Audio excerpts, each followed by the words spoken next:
झुम झुम हरे हरे निमिया ताई पे आ गई सात बहिनिया। अरे झूमेली झुम झुम हरे हरे निमिया ताई पे आ गई सात बहिनिया। महला पुरवा झूमेला पतैया, महला पुरवा झूमेला पतैया। और मैया जी को कौन कौन झूला झूलाएंगे जरा दोनों हाथों खड़े कीजिए। भैया जी जो चेयर पे बैठे हैं क्या आप लोग? क्या बात है। और इधर साइड वाले अगर दरबार में है और कोई मां के लिए आए हैं तो दोनों हाथ ऊपर की ओर खोलेंगे। क्या बात है। और क्या कहेंगे तालियां बजाते हुए? अरे झूमेली झूम झूम हरे हरे निमिया ताई पे आ गई सात बहिनिया। झूमेली झूम झूम हरे हरे निमिया ताई पे आ गई सात बहिनिया। महला पुरवा झूमेला पतैया, महला पुरवा झूमेला पतैया। झूलेली झुलवा लगाए मोरी मैया, झूलेली झुलवा लगाए मोरी मैया, झूलेली झुलवा लगाए मोरी मैया। झूमेली झुम झुम हरे हरे निमिया ताई पे आ गई सात बहिनिया। झूमेली झुम झुम हरे हरे निमिया ताई पे आ गई सात बहिनिया।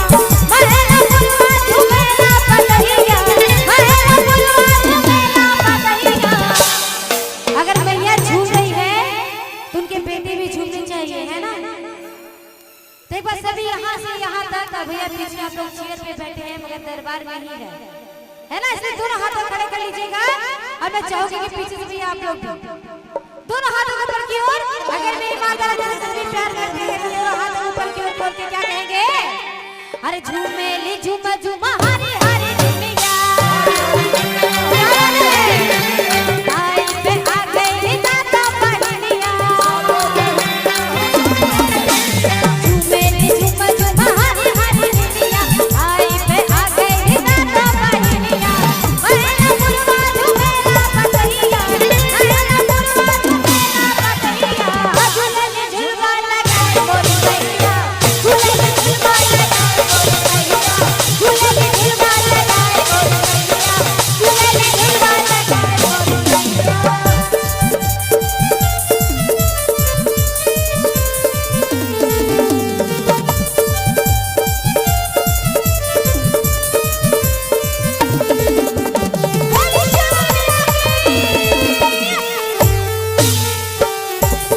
क्या बात है?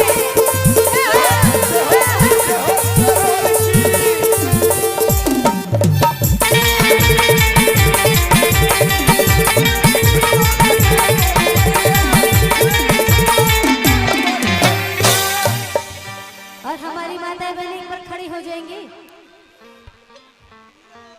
क्या बात है। पीछे से भी खड़े हो जाए आंटी जी, चाची जी। क्या बात है। और क्या कहेंगे? दोनों हाथों को पहले ऊपर। क्या बात है। और कहना क्या है? अरे बचपन पतवा पत सफल मिलिया आई के भावेली चप्पा चमेलिया। बचपन पतवा पत सफल मिलिया आई के भावेली चप्पा चमेलिया। कहली दीनार कहलिया पतैया, कहली दीनार कहलिया पतैया। झूलेली झुलवा लगाए मोरी मैया, झूलेली झुलवा लगाए मोरी मैया,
भी झूम रहे हैं, आप किसी को देख रहे हैं, अपने मगन में मस्त है ये। बताइए, बोलिए सच्ची दरबार की और क्या कहेंगे? पश्चिम मेरी गलबा पच्चीस को चुके दिया अरे माई के भावेली चंपा चमेलिया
क्या बात है। जैसे हमारे सुदेश में बजा रहे हैं और नाच भी रहे हैं, वैसे आपको भी करना है, सिर्फ बजाना नहीं है ना? क्या बात है। तो इनके साथ कौन कौन है भैया, जरा दोनों हाथ खड़े कीजिए पहले। क्या बात है, बोली सच्ची दरबार की जय। अच्छा रुकना पड़ेगा, कोई स्पेशल है क्या? अच्छा अच्छा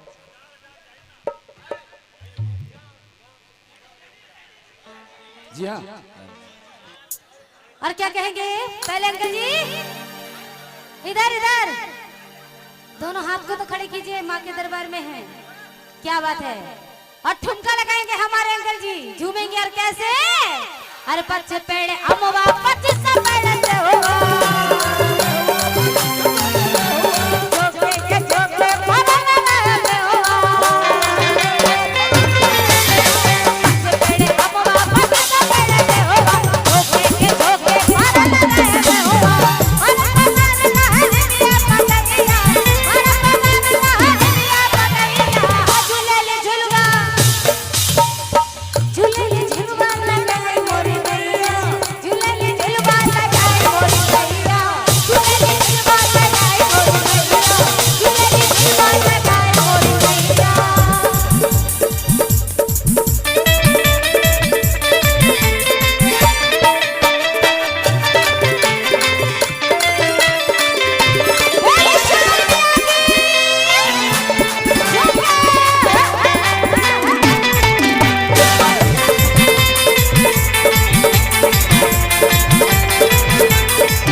इधर आइए, आइए आइए, आप दोनों आइए, आप भी आइए।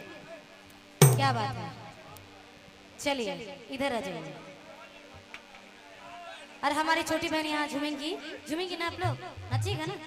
और हमारे भाई सब एक साइड रहेंगे कि शर्मा रहे हैं? वहाँ तो नाच रहे थे, यहाँ भी नाच सकते हैं, है ना? ठीक है। बोल सच्ची दरबार की सभी दोनों हाथों को ऊपर रखेंगे और मैं चाहूंगी कि अंदर वाले